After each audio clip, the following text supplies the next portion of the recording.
Hi hello friends, welcome back to my channel. ಇವತ್ತಿನ ವಿಡಿಯೋದಲ್ಲಿ ಶ್ರೀಗಂಧದ ಗುಡಿ ಕನ್ನಡ ಸೀರಿಯಲ್ನ ಇವತ್ತಿನ ಸಂಚಿಕೆ ಏನಾಯಿತು ಅಂತ ನೋಡೋಣ. ಸಂಚಿಕೆ 93 ಇದು. ಹಿಂದಿನ ಸಂಚಿಕೆಯಲ್ಲಿ ನೀವೆಲ್ಲರೂ ನೋಡೇ ಇರ್ತೀರ. ಸತ್ಯ ಹೇಳಿ ಹೋಗಿರ್ತಾಳೆ ಭಾರತಿ. ಮುತ್ತುರಾಜಂದೇನೂ ತಪ್ಪಿಲ್ಲ, ಇದು ಸುಳ್ಳು ಕಂಪ್ಲೇಂಟು ಅಂತ ಹೇಳಿ ಒಳಗಡೆ ಹೋಗ್ಬಿಟ್ಟಿರ್ತಾಳೆ. ಹಾಗೆ ಇವರೆಲ್ಲ ಪೊಲೀಸ್ ಸ್ಟೇಷನ್ಗೆ ಹೋಗಿ ವಾಪಸ್ ಬಂದು ಇವ್ರ ಮಗಳನ್ನ ಚೆನ್ನಾಗಿ ಕ್ಲಾಸ್ ತಗೋತಾರೆ. ಹಾಗೆ ಹೀಗೆ ಅಂತ ಚೆನ್ನಾಗಿ ಬೈತಾ ಇರ್ತಾರೆ. ಏನೇನು ನಿಮ್ಮ ಅಪ್ಪ ಅಮ್ಮ ಸತ್ರು ಪರವಾಗಿಲ್ಲ, ಆ ಮನೆಯೇ ವಹಿಸ್ಕೊಂಡು ಮಾತಾಡ್ತೀಯ, ಈಗಲೂ ಮಾವ ಅಂತ ಅವ್ರನ್ನೇ ವಹಿಸ್ಕೊಂಡು ಮಾತಾಡ್ತೀಯ ಅಂತ ಹೇಳ್ತಾರೆ. ಇನ್ನು ಬೈಯೋದು ಹೊಡೆಯೋದು ಎಲ್ಲ ಮಾಡ್ತಾ ಇರ್ತಾರೆ. ಅದಕ್ಕೆ ಚಿದಂಬರ ಹೇಳ್ತಾನೆ, ಏನು ಅವಳು ಹೊಡೆದು ಸಾಯಿಸ್ಬಿಡ್ತೀರಾ, ಬಾಯಿ ಮುಚ್ಚಿಬಿಡ್ತೀರಾ ಪರ್ಮನೆಂಟಾಗಿ, ಸಾಕು ಸುಮ್ಮನೆ ರೀ.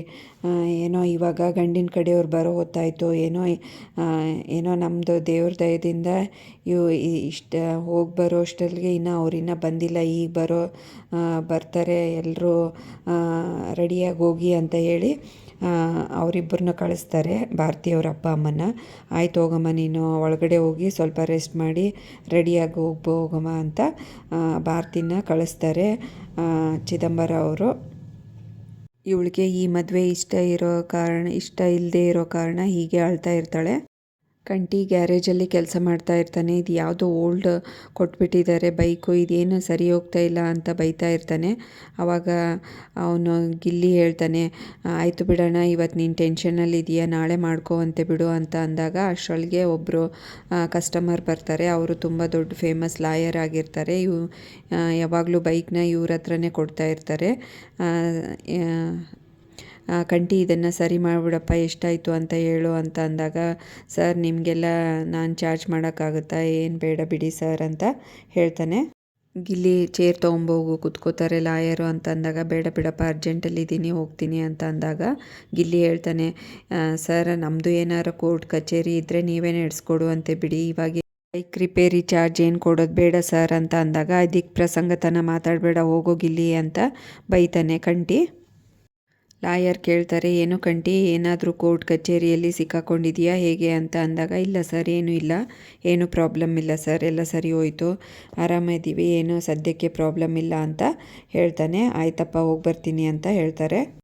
ಈ ಕಡೆ ಭಾರತಿ ಮನೆಯಲ್ಲಿ ಏನು ನಡೀತಾ ಇದೆ ಅಂತ ನೋಡ್ಕೊಂಡು ಬರೋಣ ಬನ್ನಿ. ಭಾರತಿಗೆ ಗಂಡಿನ ಕಡೆಯವರು ಬಂದಿರ್ತಾರೆ ಹುಡುಗಿನ ನೋಡೋದಕ್ಕೆ. ಎಲ್ಲರೂ ಮಾತುಕತೆ ಮಾಡ್ತಾ ಇರ್ತಾರೆ ಹಾಲಲ್ಲಿ ಕೂತ್ಕೊಂಡು, ಒಬ್ರಿಗೊಬ್ಬರು ನಮಸ್ಕಾರ ಮಾಡಿಕೊಂಡು ಒಬ್ರಿಗೊಬ್ಬರು ಪರಿಚಯ ಮಾಡಿಕೊಂಡು, ನಿಮ್ಮ ಬಗ್ಗೆ ತುಂಬ ಹೇಳಿದ್ದಾನೆ ಸರ್ ನಮ್ಮ ಮಗ ಅಂತ ಹುಡುಗನಪ್ಪ ಹೇಳ್ತಾರೆ. ಅಷ್ಟರೊಳಗೆ ಹುಡುಗಿನ ಕರ್ಕೊಂಬೋಗಿ ಅಂತ ಭಾರತಿಯವರಪ್ಪ ಹೇಳಿದಾಗ ಇವರಮ್ಮ ಒಳಗಡೆ ಬಂದು ಹುಡುಗಿನ ಕರ್ಕೊಂಬರ್ತಾಳೆ. ಅವರಮ್ಮ ಭಾರತಿನ, ಅಳಬೇಡ ಮೊದಲು ನೀಟಾಗಿ ನಕ್ಕೊಂತ ಬಾ ಅಂತ ಹೇಳ್ತಾಳೆ. ಇವಳು ಬಂದು ಕುತ್ಕೋತಾಳೆ. ಹುಡುಗಿ ತುಂಬ ಲಕ್ಷಣವಾಗಿದ್ದಾಳೆ, ನಮಗೆಲ್ರಿಗೂ ಇಷ್ಟ ಆಯಿತು, ಏನು ಮಗ ನಿಂಗೆ ಇಷ್ಟ ಆಯಿತಾ ಅಂತ ಹುಡುಗನ ತಾಯಿ ಕೇಳ್ತಾಳೆ. ಹ್ಞೂನಮ್ಮ ಅಂತ ಅವನು ತಲೆ ಆಡಿಸ್ತಾನೆ. ಭಾರತಿ ಮುಖ ಊದ್ಸ್ಕೊಂಡಿರೋದನ್ನ ನೋಡಿ ಅವರಪ್ಪ ನಗ ಕೇಳಿ ಅವಳಿಗೆ ಅಂತ ಸನ್ನೆ ಮಾಡ್ತಾರೆ. ಇವಳು ಭಾರತಿ ತಾಯಿ, ನಗಮ್ಮ ಹೋಗಿ ಎಲ್ಲರಿಗೂ ನಮಸ್ಕಾರ ಮಾಡು ಅಂತ ಹೇಳ್ತಾಳೆ. ಇವಳು ಎದ್ದು ಎಲ್ಲರಿಗೂ ನಮಸ್ಕಾರ ಮಾಡ್ತಾಳೆ.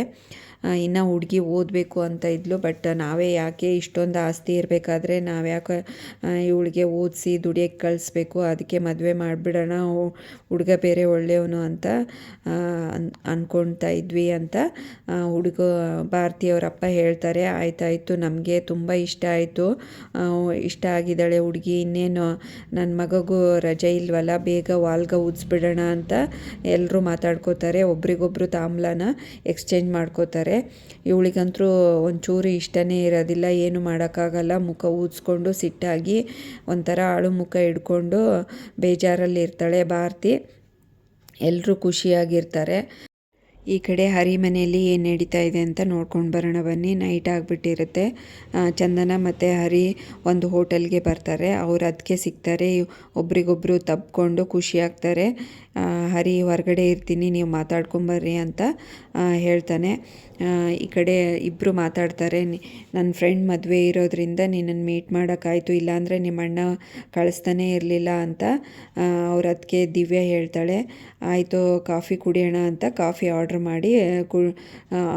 ಮಾಡ್ತಾರೆ. ಅಷ್ಟರೊಳಗೆ ಯಾಕೆ ಚಂದನ ನೀನು ಅಡ್ಜಸ್ಟ್ ಆಗಿದೆಯಾ, ಹೇಗೆ ನಿನ್ನ ಜೀವನ ನಡೀತಾ ಇದೆ ಅಂತ ಕೇಳ್ತಾಳೆ ದಿವ್ಯಾ. ಏನೋ ನಡೀತಾ ಇದೆ ಬಿಡಿ ಅಂತ ಅಂತಾಳೆ. ಯಾಕೆ ಡಲ್ ಆಗಿದೆಯಾ ಅಂತ ಅಂದಾಗ, ನಮ್ಮಿಬ್ಬರದು ಫೇಕ್ ಮದುವೆ ಅಲ್ವಾ, ಹೇಗಾದರೂ ಮಾಡಿ ರಿಜಿಸ್ಟ್ರೇಷನ್ ಆಗೋಯ್ತು, ಹೀಗೆ ಇದೆಲ್ಲ ಸ್ಟೋರಿನೂ ಹೇಳ್ತಾಳೆ. ದಿವ್ಯಾ ಕೇಳ್ತಾಳೆ ಅದಕ್ಕಿಂತ ಮುಂಚೆ, ಯಾಕೆ ಇದು ನೀನೇನೋ ಆರ್ಯನ್ ಬೇಡ ಅಂದೆ, ಓಕೆ, ಬಟ್ ಈ ಗ್ಯಾಪಲ್ಲಿ ಹರಿ ಜೊತೆಗೆ ಹೇಗೆ ಲವ್ ಆಯಿತು, ಅವನ್ನ ಹೇಗೆ ಮದುವೆ ಮಾಡಿಕೊಂಡೆ ಅಂತ ಕೇಳಿದಾಗ, ಅಯ್ಯೋ ಇದೆಲ್ಲ ಫೇಕ್ ಮದುವೆ ಅಂತ ಹೇಳ್ತಾಳೆ. ನಮಗೆ ಒಂಚೂರು ಹೇಳಲೇ ಇಲ್ವಲ್ಲ ಅಂತ ಹೇಳ್ತಾಳೆ ದಿವ್ಯಾ. ನೀವು ಹೇಳಕ್ಕೆ ಬಿಟ್ಟರೆ ತಾನೇ, ಅಪ್ಪನೂ ಬಿಡಲಿಲ್ಲ, ನೀವು ಬಿಡಲಿಲ್ಲ, ಅಮ್ಮನೂ ಬಿಡಲಿಲ್ಲ, ಅಣ್ಣನೂ ಬಿಡಲಿಲ್ಲ, ನಾನು ಇನ್ನೇನು ಮಾಡಲಿ ಅಂತ ಹೇಳ್ತಾಳೆ. ಇಷ್ಟು ದೊಡ್ಡ ವಿಷಯ ಮುಚ್ಚಿಟ್ಟು ಹೇಗೆ ಸುಮ್ಮನೆ ಇದೆಯಾ ಅಂತ ದಿವ್ಯಾ ಹೇಳ್ತಾಳೆ. ಫಸ್ಟು ನೀವಿಬ್ಬರು ಡೈವರ್ಸ್ ತೊಗೊಬೇಡಿ ಅಂತ ಹೇಳ್ತಾಳೆ. ಆಯಿತು ಅದಕ್ಕೆ ಅಂತ ಹೇಳಿ ಈ ಕಡೆ ಬರ್ತಾಳೆ. ಹೊರಗಡೆ ಬಂದು ಈ ಕಡೆ ಗಂಧದ ಗುಡಿ ಮನೆಯಲ್ಲಿ ಏನು ಸೀನ್ ನಡೀತಾ ಇದೆ ಅಂತ ನೋಡ್ಕೊಂಡು ಬರೋಣ ಬನ್ನಿ. ಇವಳು ಕೇಳ್ತಾಳೆ, ಡೈವರ್ಸ್ ತೊಗೊಂಬಿಡೋಣ, ಭಾಳ ದಿನ ಆದರೆ ಕಷ್ಟ ಅಂತ ಹೇಳ್ತಾಳೆ. ಅದಕ್ಕೆ ಹರಿ ಬೈದ್ಬಿಡ್ತಾನೆ, ಯಾಕೆ ನಿನ್ನನ್ನು ಕರ್ಕೊಂಬಂದಿರೋದು, ಮದುವೆ ಮಾಡ್ಕೊಂಡು ಬಂದಿರೋದು ಈ ಮನೆಗೋಸ್ಕರ, ನಿನ್ನನ್ನು ಕಳಿಸಿ ಡೈವರ್ಸ್ ತೊಗೊಂಡು ಹೋಗೋಕ್ಕೆ ಅಲ್ಲ ಅಂತ ಹೇಳಿ ಚೆನ್ನಾಗಿ ಕಾಪಾಳಕ್ಕೆ ಬಾರಿಸ್ಬಿಡ್ತಾನೆ. ಮೊದಲು ಚೆನ್ನಾಗೆ ಸಂಸಾರ ಮಾಡಿಕೊಂಡು ಇರು ಅಂತ ಅಂತಾನೆ ಹರಿ. ಸಡನ್ನಾಗಿ ಎಚ್ಚರ ಆಗುತ್ತೆ ಚಂದನಗೆ. ಇದು ಕನಸ, ಈ ಕನಸೇನಾದರೂ ನಿಜ ಆಗಿಬಿಟ್ರೆ ಅಷ್ಟೇ, ಇನ್ನು ಮೊದಲು ಹರಿ ಜೊತೆಗೆ ಮಾತಾಡಬೇಕು, ಲೇಟ್ ಆದರೆ ಅವರು ನನಗೆ ಡೈವರ್ಸ್ ಕೊಡೋ ಸಾಧ್ಯತೆ ತುಂಬಾ ಕಡಿಮೆ ಅಂತ ಹೇಳಿ ಇವಾಗಲೇ ಮಾತಾಡಬೇಕು ಅಂತ ಹೇಳಿ ಮಧ್ಯರಾತ್ರಿ ಆಗಿರುತ್ತೆ. ಹರಿನ ಎಬ್ಬಿಸ್ತಾಳೆ. ಬನ್ನಿ ಹೊರಗಡೆ ಮಾತಾಡಬೇಕು ಅಂತ ಅಂದಾಗ ಇವನು ಗಾಬರಿಯಾಗಿ ಎದ್ದು ಚೀರಕ್ಕೆ ಹೋಗ್ತಾನೆ. ಬೇಡ ಚೀರಬೇಡಿ ಅಂತ ಬಾಯಿ ಮುಸ್ತಾಳೆ. ಇವನಿಗೆ ಆವಾಗಲೇ ಒಂದು ಸ್ವಲ್ಪ ರೊಮ್ಯಾಂಟಿಕ್ಕಾಗಿ ನೋಡ್ತಾನೆ ಅವಳನ್ನ.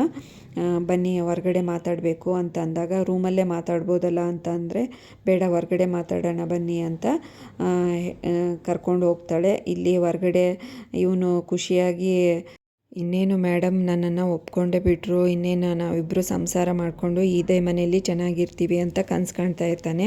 ಅಷ್ಟರೊಳಗೆ ಮಾತಾಡೋಣ ಬನ್ನಿ, ಸ್ವಲ್ಪ ದೂರ ಹೋಗೋಣ ಅಂತ, ಆ ಕಡೆ ಹೋಗೋಣ ಮನೆ ಬಿಟ್ಟು ಆ ಸೈಡು ಅಂತ ಹೇಳಿ ಕರ್ಕೊಂಡು ಹೋಗ್ತಾಳೆ. ಇವರು ಅಲ್ಲಿಗೆ ಯಾರು ಮಲ್ಕೊಂಡಿದ್ದಾರೆ, ಯಾರು ಕೇಳಿಸ್ಕೊಳೋದಿಲ್ಲ, ಇಲ್ಲೇ ಹೇಳಿ ಮೇಡಮ್ ಅಂತ ಹೇಳ್ತಾನೆ.